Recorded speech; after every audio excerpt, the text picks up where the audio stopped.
Hidup adalah perjalanan yang penuh pilihan. Ibu kritis. Ini tiketnya buat Bapak aja. Terima kasih, Mas.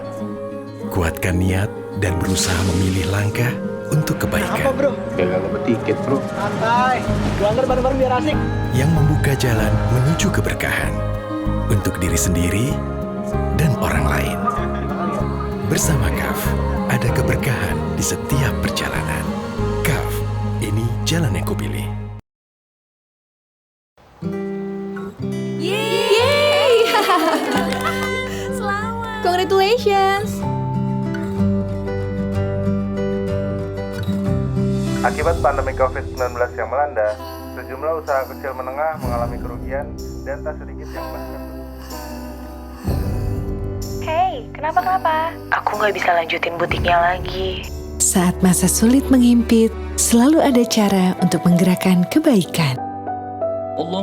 Kita ganti konsep tokonya, oke? Ajak pembeli untuk berbagi.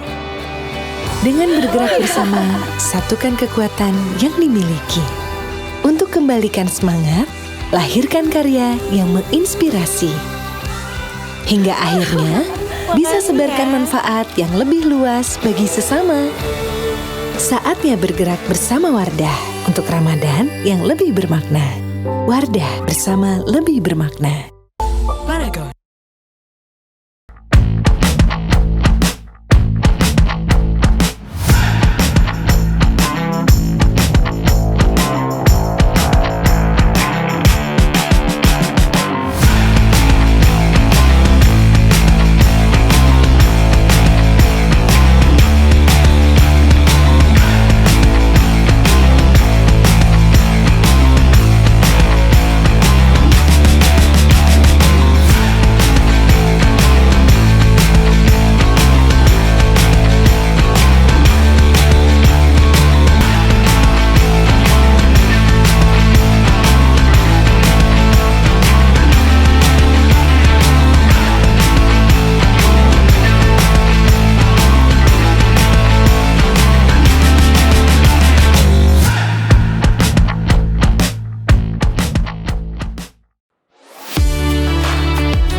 Bismillahirrahmanirrahim. Assalamualaikum warahmatullahi wabarakatuh. Alhamdulillahilladzi anzala sakinah fi qulubil mu'minin liyazdadu imanan ma'a imanihim.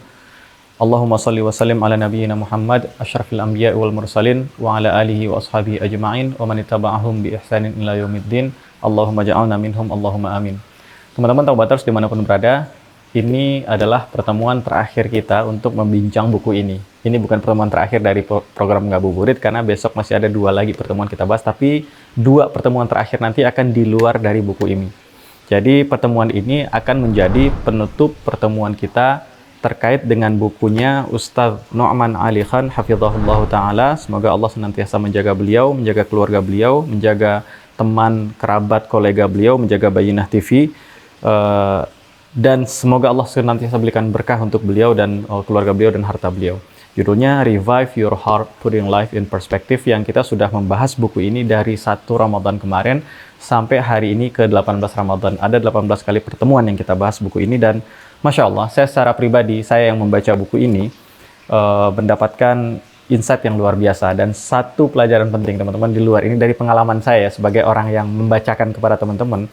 Jadi sebelumnya saya sudah pernah membaca buku ini. Buku ini dihadiahkan oleh teman-teman Nu'man Ali Khan Indonesia atau Bayyinah Indonesia pada tahun 2020, Ramadan 1441, Juni 2020. Berarti kan Ramadan 3 tahun yang lalu dihadiahkan kepada saya, dan saya sempat baca buku ini.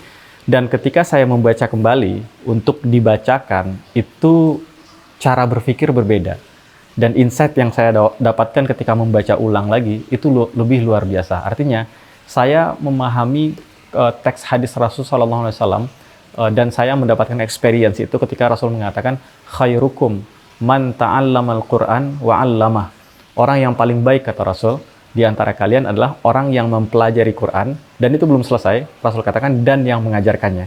Karena ternyata berdasarkan based on experience, berdasarkan pengalaman saya menyebutkan bahwa ketika mempelajari itu baru satu step, dan ketika mengajarkan, ilmu yang didapatkan itu menjadi luar biasa, teman-teman. Dan ini, Masya Allah, ini luar biasa sekali. Jadi saya bisa simpulkan, ada 3 step setidaknya dalam pembelajaran. Pertama, kita mempelajari, maka mungkin kita dapat ilmunya itu mungkin 10%, 20% dari apa yang kita pelajari.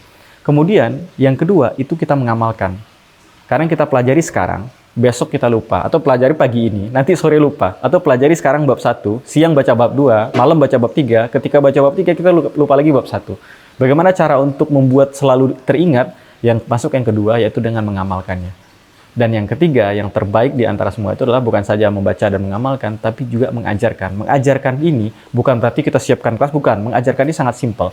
Kita ngobrol dengan teman, diskusi, kemudian ada insight yang kita dapatkan dari buku ataupun bahkan dari kitab yang paling mulia, buku yang paling mulia di alam semesta, Al-Quran, Kalamullah.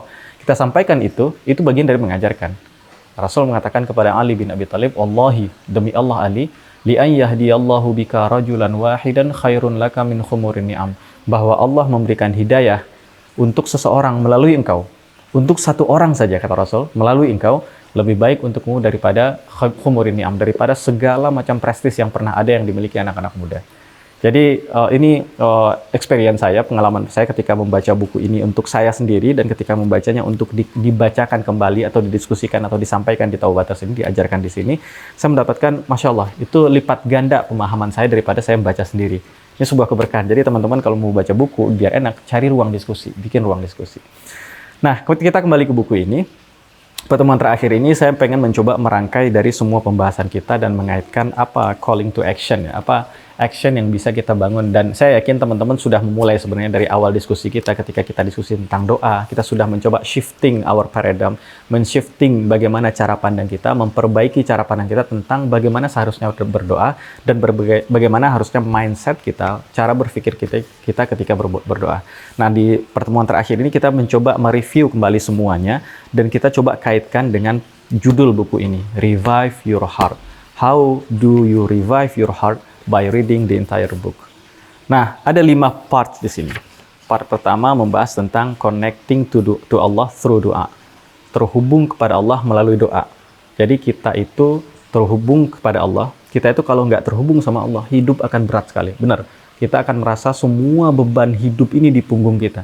Tapi kalau kita terhubung dengan Allah, kita tahu ada zat yang maha kuasa yang telah menciptakan kita dan akan mengambil andil untuk kebaikan hidup kita. Dan mungkin beban itu tidak akan terasa berat. Kenapa? Karena kita yakin ada zat yang maha kuasa yang bisa menyelesaikan segala macam masalah. Nah, ini definisi dari tawakal. Nah, ada komunikasi yang harus tetap dibangun antara kita dan Allah. Maka komunikasi itu ada 2. Pertama, Allah ngomong ke kita dan kita ngomong ke Allah. Allah ngomong ke kita lewat apa? Lewat Quran. Dan ayat-ayat Quran itulah yang kita kaji dalam buku ini. Semua inspirasi utama dari buku ini adalah tidak lain dan tidak bukan ayat-ayat Quran itu sendiri. Itu cara Allah bicara ke kita. Dan cara kita bicara ke Allah itu lewat doa. Dan doa itu ada macam-macam, sholat juga termasuk bagian dari doa itu sendiri. Jadi ada 2 koneksi. Karena itu ketika terputus orang nggak sholat, udah terputus koneksinya dengan Allah.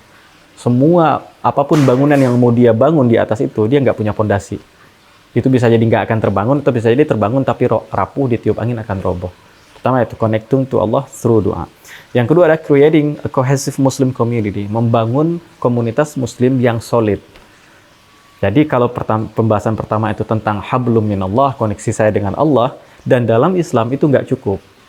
Kalau mungkin teman-teman kalau berpikir kalau saya pengen menjadi soleh, saya hubungan dengan Allah terus tapi nggak berhubungan, nggak komunikasi dengan manusia, itu masih ada yang kurang dalam Islam.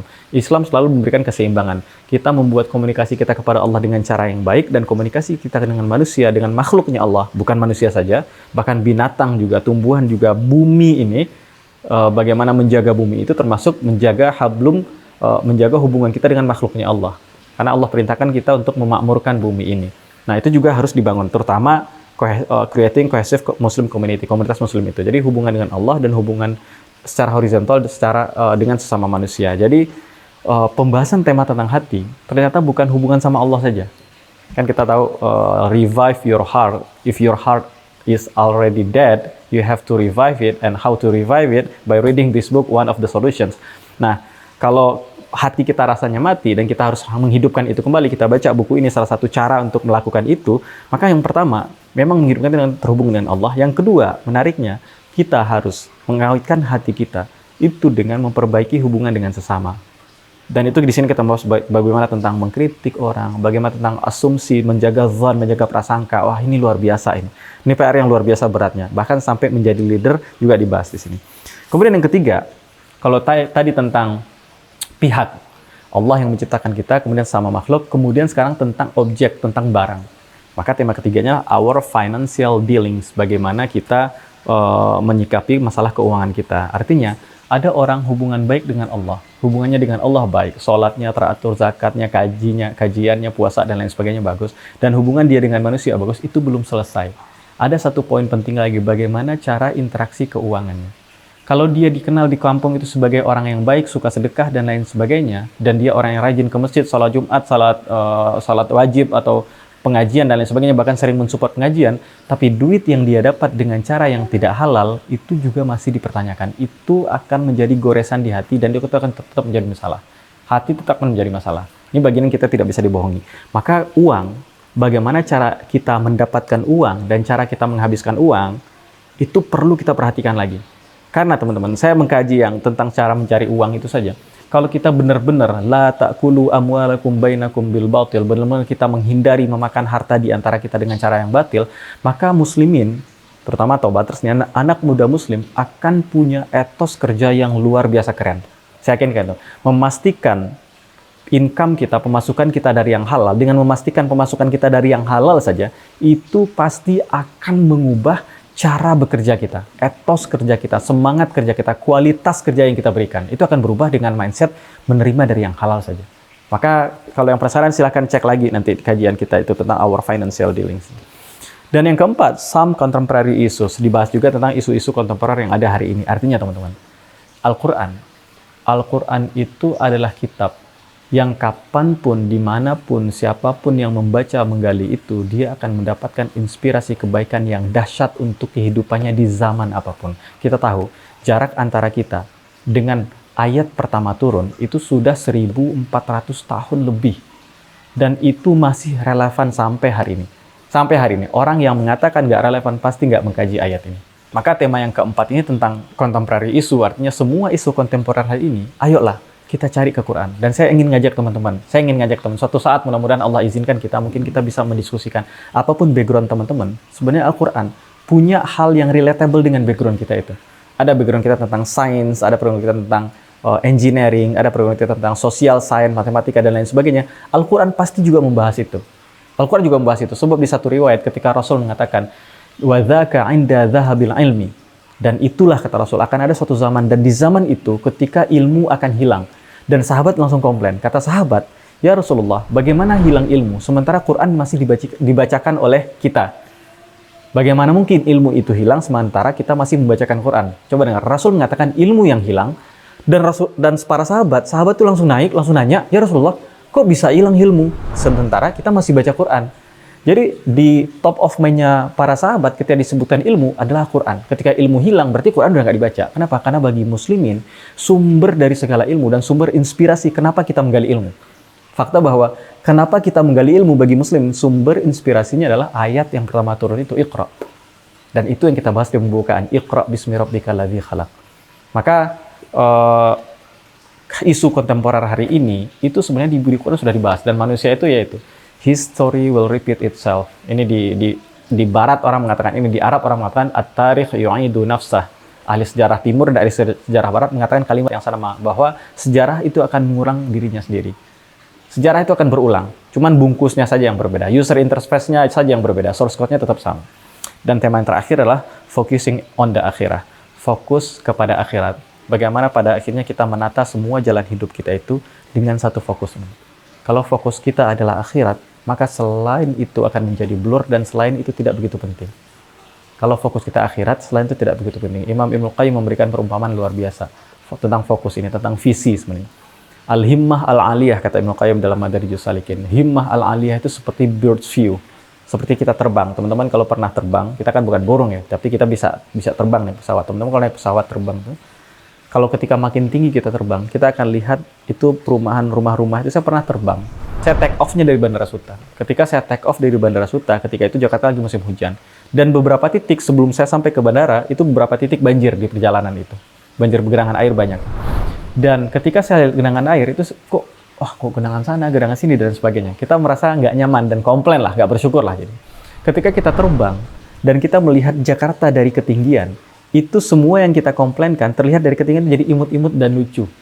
Rumah kecil-kecil, mobil, kemacetan yang kita berada dalam kemacetan itu marah-marah lah, nggak sabaran lah, komplain dan lain sebagainya. Ketika kita lihat dari ketinggian, kita lihat kok imut, berbaris lucu. Artinya kata Ibnu Qayyim, keimanan seperti itu, visi seperti itu, al-himmah seperti itu, fokus kita itu membuat cara pandang kita seperti itu. Kalau semakin tinggi cara pandang kita, maka masalah-masalah yang ada di dunia ini akan kecil. Tapi ketika kita terbangnya rendah, akan kelihatan itu, ini kursi yang rusak, ini pintu yang berkarat, ini pagar yang sudah patah, ini dan segala sesuatu bisa bikin masalah untuk kita. Tapi ketika visi kita tinggi dan cara melihat kita tinggi, mungkin ada beberapa hal-hal yang kecil-kecil itu tidak terlalu masalah buat kita. Kenapa? Karena ada visi yang lebih besar yang harus saya kejar. Nah, itu fokus on the akhirah. Maka ini ditutup dengan tema tentang kita harus fokus kepada akhirat. Dan dari sini teman-teman kita lihat bahwa urusan hati itu cukup cakupannya luar biasa. Kita bermasalah dengan Allah. Pembahasan doa tadi itu akan berdampak pada hati, udah pasti itu udah final. Kita bermasalah dengan manusia juga. Komunitas itu pembahasannya antara hubungan saya, hablum minanas, hubungan saya dengan orang lain. Kalau ketika itu nggak beres, itu akan berdampak pada hati juga. Karena itu Rasul mengatakan, "Mangkana yu'minu billahi wal yaumil akhir falyukrim jarahu." Di hadis lain Rasul bilang, "Falyukrim dhaifahu." Siapa yang beriman pada Allah dan hari akhir, hendaklah dia muliakan tetangganya. Rasul juga katakan, hendaklah dia muliakan tamunya. Nah, di hadis ini Rasul katakan, orang yang bermasalah dengan tetangganya, terus-terusan bermasalah dengan, kalau kita punya masalah dengan tetangga, ya wajar lah mungkin punya masalah. Tapi kalau kita terus-terusan bermasalah dengan tetangga, kata Rasul, sangkutannya ini bukan sholat kita, tapi keimanan kita pada Allah dan hari akhir. Jadi kalau kita tahu iman pada Allah dan hari akhir, mungkin urusan bertetangga banyak selesai. Kenapa? Karena kita milih untuk sabar. Dan kita tahu Allah menyaksikan itu, dan setiap kesabaran pasti akan mendapatkan balasan di akhirat kelak. Dan yang kita carilah hidup yang khairun wa abqa, itu kehidupan yang lebih baik dan lebih kekal itu lagi. Kemudian kita lihat juga masalah uang. Dari mana kita dapat uang, bagaimana kita menghabiskan uang, itu juga berdampak ke hati. Dan teman-teman perlu hati-hati, waspada loh. Ini sekarang ada kemiripan antara utang dengan dosa. Apa kemiripannya? Enjoy now, pay later. Utang itu seperti itu, sekarang nikmati aja, nanti bayar belakangan. Dosa juga seperti itu, sekarang nikmati aja sekarang dosa-dosa itu. Bentar lagi harus membayar semua utang kita itu. Jadi bagaimana cara interaksi dengan keuangan? Dan hari ini teman-teman, hari ini tentang keuangan hari ini, saya harus sampaikan kepada teman-teman semua ini, terutama taubates banyak anak-anak muda, jangan pernah ngutang. Utang itu boleh dalam Islam, itu halal dalam Islam, tapi kita lihat utang itu punya ancaman yang luar biasa. Orang sampai meninggal, mati syahid 3 kali, mati hidupin lagi, mati lagi hidupin lagi, mati lagi hidupin lagi, kemudian mati, kata Rasul, dan dia masih punya sangkutan utang, dan dia masih bermasalah nanti setelah kematian. Walaupun mati syahid 3 kali. Utang itu kalau nggak penting-penting banget. Utang dibolehkan, kenapa? Karena ada zaman, ada masa di mana beberapa kelompok orang, atau mungkin orang-orang tertentu akan mendapatkan kesulitan dan dia harus ngutang. Disitulah peluang untuk pihak lain untuk beribadah sebanyak mungkin. Mengutangi orang itu ibadah mulia. Mengutangi orang ibadah mulia. Tapi mindset kita yang berutang, jangan pernah berutang sekalipun. Hari ini utang dibikin seperti gaya hidup, teman-teman. Dan kita harus hati-hati. Harus hati-hati. Apalagi kalau udah saya ngomong utang yang nggak ribawi, apalagi ribawi, berantakan 2 kali. Udah riba itu diperangi oleh Allah dan Rasulnya, plus gaya hidup utang yang nggak sehat itu. Maka sebisa mungkin, saya tidak mencela orang yang berutang. Kalau ada yang berutang karena darurat, itu dibolehkan dalam Islam. Tapi kalau berutang bukan karena darurat, hanya untuk ganti handphone, dan itu nggak penting, handphone sekarang masih tetap hidup juga, itu maka jangan. Hati-hati teman-teman, hati-hati dengan pay later itu. Hari ini saya buka beberapa aplikasi, itu disuguhkan, kalau pay later dapat diskon sekian-sekian. Enggak, jangan, melarat hidup nanti, susah hidup nanti. Dan ternyata sebab itu akan berdampak ke hati kita. Itu akan berdampak ke hati. Dan kalau sesuatu sudah masuk ke dalam hati, itu akan susah mengeluarkannya. Saya ingat ucapannya Yasmin Mugahid. Dia mengatakan bahwa, be careful of what you let enter your heart, because you will do everything to get it out. Kita harus hati-hati untuk membiarkan sesuatu masuk ke dalam hati kita. Kenapa? Sekali dia masuk, you have to do everything to get rid of it. Kamu harus lakukan segala apapun caranya. Mungkin membiarkan masuknya gampang, tapi melakukan sebanyak apapun ikhtiar untuk mengeluarkan itu kembali, itu nggak gampang. Itu nggak gampang, teman-teman. Maka hati itu benar-benar harus dijaga. Dan uang yang kita terima dan uang yang kita habiskan, itu akan berdampak kepada hati kita. dan juga hal-hal yang contemporary isu hari ini juga semuanya punya keterkaitan itu. Jadi di sini ada 5 pembahasan di sini, dan calling to action-nya adalah kita perhatikan kembali mindset kita tentang doa. Kalau lupa coba gali lagi, mungkin insya Allah masih ada di YouTube. Kita lihat lagi hubungan kita dengan makhluknya Allah, dan kita perlu sadar bahwa setiap kesabaran yang kita hadirkan, setiap keridhaan yang kita hadirkan, setiap marah yang kita tahan, daripada marah ini kita tahan saja, itu Allah melihat itu. Dan setiap kebaikan pasti Allah balas. Setiap kesabaran, teman-teman. Setiap kesabaran pasti ada kebaikan di balik itu. Dan sabar ada 3. Ulama mengatakan sabar pertama, sabar dalam ketaatan. Setiap menit yang dilalui dalam ketaatan itu Allah akan balas itu. Yang kedua, sabar terhadap maksiat. Artinya apa? Ada orang, saya kasih contoh misalnya. Contoh hari ini LGBT misalnya. LGBT, ma'adzallah, semoga Allah menjaga kita dan keluarga kita dari LGBT ini. Dan kita sudah tahu ya pastinya bahwa dalam Islam LGBT itu pertindakan yang menyalahi fitrah dan dosanya sangat besar dalam Islam. Tapi perasaan itu belum dihukum. Ma'adzallah, seandainya ada di antara kita laki-laki punya perasaan kepada laki-laki, itu belum ada hukumannya. Nggak ada hukumnya, dia nggak dosa dengan perasaan itu. Dia mulai berdosa dan bisa terjerumus pada dosa yang besar ketika dia mulai mengeksekusi perasaan itu, mulai melakukan action dari perasaannya itu baru berdosa. Ketika dalam hati itu nggak berdosa. Maka ketika dia mempertahankan dirinya bersabar bersabar dari maksiat, sebenarnya dia pengen melakukan maksiat, dia bersabar dan menahan diri. Setiap detik yang dia lalui, setiap menit, setiap jam yang dia lalui itu adalah kumpulan pahala. Itu hitungan pahala dan keridhaan Allah di situ. Bagi orang yang sabar, Allah katakan, untuk orang yang sabar teman-teman, pahalanya luar biasa. Saya baca pahala untuk orang yang sabar dalam Quran itu aneh-aneh. Misalnya Allah katakan, innallaha ma'as sabirin. Allah biasa ngasih hadiah untuk si fulan ini, rewardnya ini, pahalanya ini. Tapi untuk orang yang sabar, Allah nggak kasih hadiah. Allah mengatakan, Allah bersama kamu itu yang sabar, bersama yang ngasih hadiah tadi. Itu kan aneh itu. Innama yuwaffas sabiruna ajrahum bighairi hisab. Sungguh, tidak lain dan tidak bukan, disempurnakan pahala orang yang sabar itu tanpa hisab, kata Allah. Dan ketika kelak masuk di akhirat, ketika kelak kita menginjakkan kaki pertama kita di surga, kita saling mendoakan semoga Allah izinkan kita memasuki surganya. Itu ucapan pertama kali untuk penduduk surga adalah salamun alaikum bima sabartum fa ni'ma uqbaddar. Itu kalimat pertama kali yang kelak nanti Allah akan izinkan kita, semoga Allah izinkan kita. Itu kalimat pertama yang akan kita dengar di pintu surga. Salamun alaikum bima sabartum. Keselamatan, kedamaian atas kalian semua. Bima sabartum, karena di dunia kemarin kalian sudah banyak yang sabar. Sabar itu bisa jadi sabar aja nanti ada balasan, bisa jadi di dunia pun gak dibalas.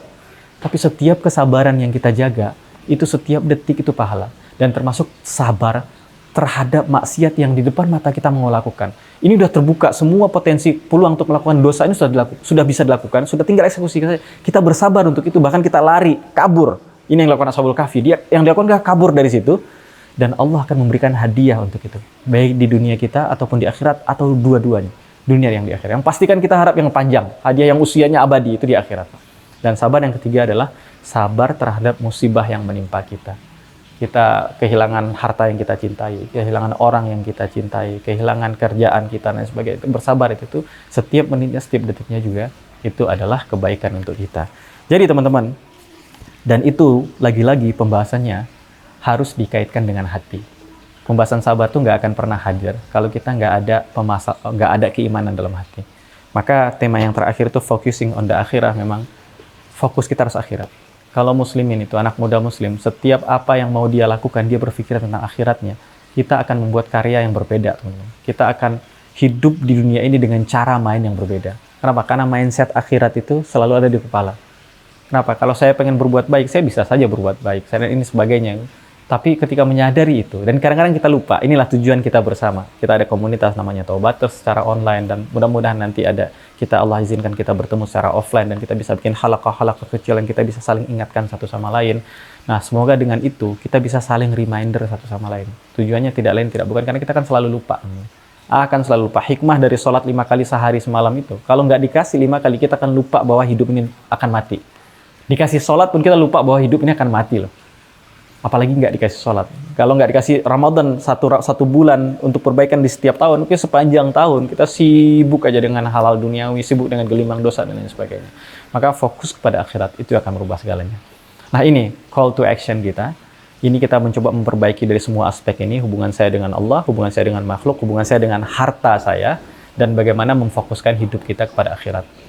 Dan terakhir, saya minta teman-teman mendoakan ini masih di bulan yang baik, di momen yang baik, di waktu yang baik, kita mungkin berpuasa dan mau berbuka. Saya mohon kepada teman-teman untuk didoakan kita semua. Saya secara pribadi yang menyampaikan ini dan tim Taubaters, dan doakan semua teman-teman yang ikut di sini. Semoga Allah izinkan kelak kita masuki surganya tanpa harus lewat neraka, teman-teman. Saya minta semoga Allah izinkan kita masuk ke surganya tanpa harus melewati neraka. Semua kita kalau sudah la ilaha illallah Muhammad Rasulullah mindsetnya, udah pasti masuk surga. Masalahnya adalah yang ngeri itu jangan sampai masuk neraka. Kita berharap Allah izinkan kita, dan mudah-mudahan nanti kita bisa ngobrol lagi di surganya Allah. Sekarang kita nggak pernah ketemu, tapi nanti di surganya mungkin bisa jadi kita bertemu lagi. Dan ketika kita ngobrol, kita membicarakan sosok Nabi Musa, sosok Nabi Zakaria di dunia, dan Allah izinkan kita bertemu dengan mereka. Kita bicarakan tokoh-tokoh, ada banyak, ada Khalid bin Walid, ada Umar bin Khattab, kita sebut namanya. Banyak sekali tokoh-tokoh kita sebut di sini. Dan kita minta kepada Allah, semoga Allah izinkan kelak kita nanti dimasukkan ke surganya, kita bertemu, dan mungkin ayo kita barengan ngadep ke Nabi Musa. Mungkin nggak tahu. Kita berharap Allah taruh di surga yang sama. Itu impian tertinggi kita. Maka mohon doakan. Doa punya kekuatan yang powerful. Kekuatan doa itu powerful, teman. Itu lebih dari segalanya. Mohon doakan kita bersama, dan doakan juga siapapun yang berpartisipasi, siapapun yang mensupport kegiatan kita ini dari pihak lembaga manapun, dan juga rumah ini, tempat kita tapping ini adalah rumah seorang sahabat yang kita diizinkan untuk memanfaatkan itu. Semoga Allah berkahi rumah ini dan sahibul bait. Dan siapapun yang berada di belakang layar ini dan teman-teman semuanya, kita saling mendoakan. Karena kalau umat Islam, anak muda Muslim Indonesia baik, Indonesia ini jadi negara adidaya. Kita bisa memberi kebaikan kita itu bisa kemana-mana. Kalau Muslim Indonesia, saya nggak ngomong keluar ya. Saya ngomong kalau Muslim Indonesia, anak mudanya bagus etos kerjanya, kualitas mentalitasnya itu bagus, karakternya bagus, semangat kerjanya bagus, sesuai dengan apa yang kita diskusikan, kita kaji kemarin, itu yang baik itu satu bumi, bukan satu Indonesia, satu bumi. Kenapa? Kan Indonesia itu negara yang luar biasa luas. Maka ini misi kita, ayo perbaiki diri. Ramadan masih ada 12 hari lagi, ayo kita perbaiki diri. Nggak ada yang telat, teman-teman. Selagi kita masih, Allah izinkan kita bernafas, kita tadi pagi bangun dan masih bisa bangun, itu artinya Allah masih beri kita kesempatan untuk bisa perbaiki diri. Kenapa? Karena orang yang mati, yang sudah mati, di Al-Quran disebutkan, orang yang sudah mati dan berbuat dosa itu, mereka minta cuma satu, izinkan kami hidup walaupun cuma sehari saja. Karena sehari pun cukup untuk memperbaiki. Dan Alhamdulillah, Allah izinkan kita hidup hari ini, di bulan yang mulia ini, ayo kita perbaiki diri. Perbaiki secara bertahap. Gak ada yang instan, gak ada. Gak ada yang instan, teman-teman. Kita bertahap. Setiap kita punya battlefield masing-masing, medan perang masing-masing. Gak usah bandingkan dengan orang lain. Oh, gak bisa sih kalau sesoleh itu, Ustaz. Gak usah. Itu biarin aja. Kita lihat keadaan kita hari ini seperti apa, ayo kita perbaiki pelan-pelan. Kita bangun pelan-pelan, teman. Dan nggak kebetulan kita bertemu di akun ini, di Taubaters ini, dan mungkin ya salah satu pertemuan kita itu hikmahnya kita bersama bisa saling memperbaiki diri dan saling mendoakan. Dan kita minta doa ikhlas, doa tulus, teman-teman, karena doa itu, doa saudara kepada saudaranya fi dhahril ghaib, itu salah satu doa yang Allah akan ijabah itu. Dan kita saling mendoakan, semoga Allah berikan kebaikan untuk kita bersama. Sampai di sini pembahasan kita tentang buku Revive Your Heart, Putting Life in Perspective oleh Ustadz Nu'man Ali Khan, hafizahullah ta'ala. Ini selesai dan kita tutup. Walaupun masih banyak sebenarnya yang bisa disusulkan di sini, untuk momen ini insya Allah selesai. Dan besok masih ada tanggal 19 ya, dan tanggal 20 kita akan mengkaji 2 tema, teman-teman, di luar buku ini. Tema yang kita kaji di jam yang sama juga. Yang pertama, tema tentang persiapan untuk i'tikaf kita. Ada 10 hari terakhir Ramadan yang akan kita hadapi. Dan yang kedua, temanya adalah tentang Lailatul Qadar, hunting, berburu Lailatul Qadar, hunting the night of power. Nah, itu harus kita siapkan tuh, dan kita perlu ada ilmunya. Insyaallah besok dan lusa kita akan mengkaji itu. Demikian, teman-teman, sampai jumpa. Saya ingin bacakan kalimat terakhir yang dituliskan di buku ini. Apa ya kalimatnya? Wa akhiru da'wana anil hamdulillahi rabbil alamin. Wa akhiru da'wana anil hamdulillahi rabbil alamin. Dan akhir dari doa kita adalah kita bersyukur pada Allah. Apapun keadaan kita hari ini, satu hal yang pasti adalah kita bersyukur dan berterima kasih kepada Allah atas keadaan kita hari ini. Karena ada kemungkinan yang lebih buruk daripada keadaan kita hari ini. Dan kita tutup buku ini dengan diskusi kita juga, kita tutup dengan doa kafaratul majelis. Subhanakallahumma rabbana wa bihamdika asyhadu an la ilaha illa anta astaghfiruka wa atubu ilaik. Mohon maaf jika ada kesalahan dan kekurangan atau ada penyebutan nama yang tidak pantas dan lain sebagainya, itu sama sekali tidak kami sengaja. Semua kesalahan datangnya dari kami pribadi dan kami mohon ampun kepada Allah dan minta maaf kepada teman-teman, dan semua kebenaran dan kebaikan yang datang itu semata-mata dari Allah Ta'ala. Semoga itu bisa membawa kebaikan untuk diri kami pribadi dan untuk teman-teman semuanya. Sampai jumpa besok. Assalamualaikum warahmatullahi wabarakatuh.